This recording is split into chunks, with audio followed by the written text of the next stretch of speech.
कयामत के दिन के लिए मत जियो, हिंदुस्तान में कायदे से रहना सीखो। ये अधिनायकता भारत का उनका बाप का एका नहीं। 5000 लोग पश्चिम बंगाल पहुंच चुके हैं।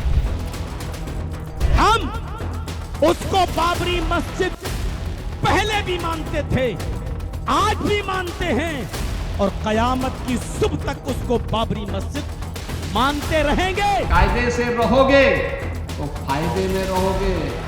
कानून तोड़ करके कोई जन्नत जाने का सपना देख रहा है तो सपना उसका कभी पूरा नहीं होने वाला।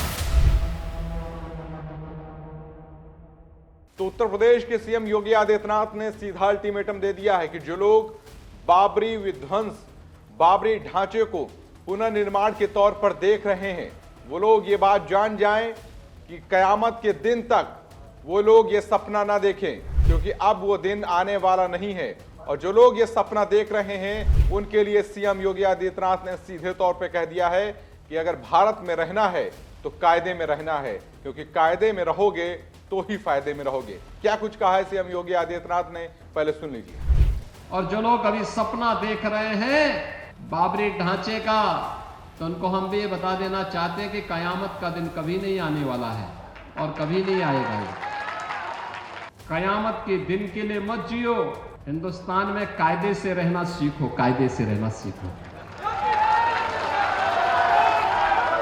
यहां का कानून मानो, कानून मानोगे, कायदे से रहोगे तो फायदे में रहोगे, और नहीं तो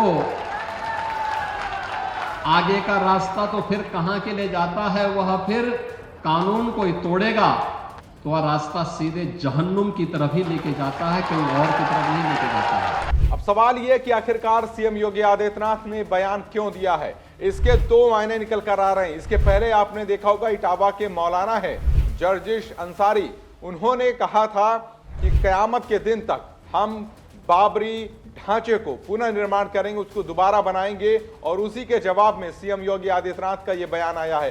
क्या कुछ कहा था जर्जिश अंसारी ने, पहले उसको भी सुन लेते हैं। हम उसको बाबरी मस्जिद पहले भी मानते थे, आज भी मानते हैं और कयामत की सुबह तक उसको बाबरी मस्जिद मानते रहेंगे। अब सीएम योगी आदित्यनाथ ने जिस तरीके से कहा है कि बाबरी विध्वंस के बाद बाबरी ढांचे को पुनर्निर्माण के तौर पर जो लोग सपना संजोए हुए हैं वो अपना सपना तोड़ दें, क्योंकि ये सच होने वाला नहीं है। लेकिन जर्जिश अंसारी ने भले ही इसके पहले यह बयान दिया हो, लेकिन आज समय कुछ दूसरा है और आज के हालात कुछ दूसरे हैं।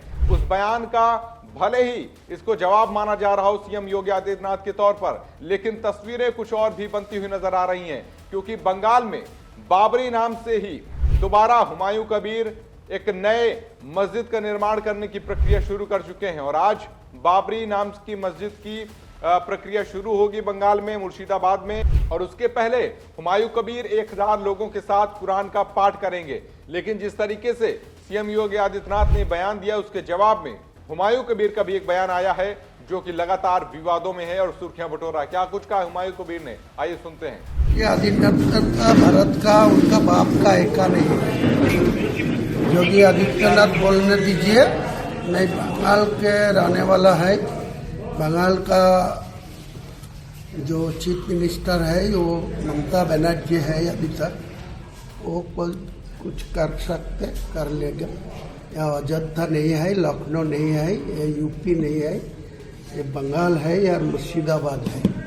मैं यहाँ मस्जिद बना के ही छोड़ूंगा, किसी को कोई रोक सकता रोक लीजिए। तो क्या अब देश और समाज इसी तरीके से चलेगा कि दो गुट आपस में तय करेंगे कि क्या करना है क्या नहीं करना है? हुमायूं कबीर इन्होंने जिस तरीके से बयान दिया है इसके मायने समझ लेते हैं, क्योंकि हुमायूं कबीर ने ये तो कह दिया है कि यहाँ पे बंगाल में ममता सरकार है। हुमायूं कबीर, आप शायद भूल गए हैं कि अब आप टीएमसी के सांसद नहीं हैं, अब आप टीएमसी में नहीं हैं, आप निलंबित हो चुके हैं टीएमसी से, और जिस मुख्यमंत्री की आप दुहाई दे रहे हैं उसी ने अपनी पार्टी से आपको निलंबित किया है। तो कृपया करके ये चापलूसी तो बिल्कुल बंद कर दीजिए। अब मुख्यमंत्री के चापलूसी करने से आपको कुछ मिलने वाला नहीं है। और अगर आप ये कह रहे हैं कि मुर्शिदाबाद है ये, यहाँ पर मस्जिद बनेगी और ये ममता सरकार है, तो उसके पहले जिस तरीके से मुर्शिदाबाद में पत्रकारों को पीटा गया था, जहां पे पत्रकारों के साथ हमला किया गया था केवल इसलिए क्योंकि वो वहां की बात उजागर कर रहे थे, तब आपकी कानून व्यवस्था कहां थी, तब आपके मुख्यमंत्री कहां थे, तब आपके पार्टी के लोग कहां थे, और तब आप हुमायूं कबीर कहां थे? तब उन लोगों की आवाज बनने का काम क्यों नहीं किया? तब आपको समाज की चिंता नहीं थी। लेकिन अब जब बाबरी मस्जिद का निर्माण करना है तब आपको ममता सरकार याद आ रही है, तब आपको वहां की कानून व्यवस्था याद आ रही है। तो सीधे तौर पर अब सीएम योगी आदित्यनाथ ने अल्टीमेटम भी दे दिया है, और इसके साथ साथ अगर हुमायूं कबीर तक ये बात नहीं पहुंची है तो वो भी सीएम योगी आदित्यनाथ के इस बयान को दोबारा से सुन लें। कानून तोड़ करके कोई जन्नत जाने का सपना देख रहा है तो सपना उसका कभी पूरा नहीं होने वाला है। तो एक तरफ जहां सीएम योगी आदित्यनाथ ने ये अल्टीमेटम दे दिया है, तो वहीं दूसरी तरफ विश्व हिंदू परिषद ने भी मोर्चा खोल दिया है, क्योंकि विश्व हिंदू परिषद ने सीधे तौर पर कह दिया है कि बाबरी मस्जिद का निर्माण बंगाल में अब नहीं होगा, इसके लिए चाहे जो करना पड़े वो किया जाएगा। विश्व हिंदू परिषद की तरफ से यह भी कहा गया है कि 5000 से ज्यादा लोग बंगाल कूच कर चुके हैं और आज रात 10,000 से ज्यादा लोग बंगाल पहुंच चुके होंगे, और जहां पर बाबरी मस्जिद का निर्माण हो रहा है वो निर्माण अब दोबारा नहीं होगा। उसके लिए विश्व हिंदू परिषद ने पूरी तरीके से देश के हिंदुओं का आह्वान किया है कि आप लोग लखनऊ से बंगाल के लिए कूच कीजिए। क्या कुछ विश्व हिंदू परिषद की तरफ से गोपाल राय ने कहा है, आइए सुन लेते हैं। हम आपको अवगत कराना चाहते हैं कि विश्व हिंदू रक्षा परिषद के लगभग 5000 लोग पश्चिम बंगाल पहुंच चुके हैं, आपको बताना चाहते हैं। बाकी दिल्ली, उत्तर प्रदेश, बिहार में बहुत जगह पर कानून व्यवस्था को देखते हुए वहां की पुलिस प्रशासन ने रोक दिया या लोगों को वापस कर दिया। ऐसी स्थिति में आज रात तक 10,000 लोगों से ज्यादा वहां और पहुंचेंगे। तो देश में माहौल बहुत गर्म हो चुका है। एक तरफ जहां बंगाल में हुमायूं कबीर के द्वारा बाबरी मस्जिद के दोबारा निर्माण की बात कही जा रही है, तो दूसरी तरफ सीएम योगी आदित्यनाथ के द्वारा कहा गया है कि कयामत के दिन तक ये नहीं आएगा, ये सपना छोड़ देना चाहिए, और जो लोग कानून व्यवस्था की तरह देश में रहना चाहते हैं उनके लिए जहन्नुम का रास्ता पूरी तरीके से खुला हुआ है। नमस्कार। This video is sponsored by Ram Group of Companies, co-sponsored by Nature House and Bhaiya Ji Silver Coated Ilachi.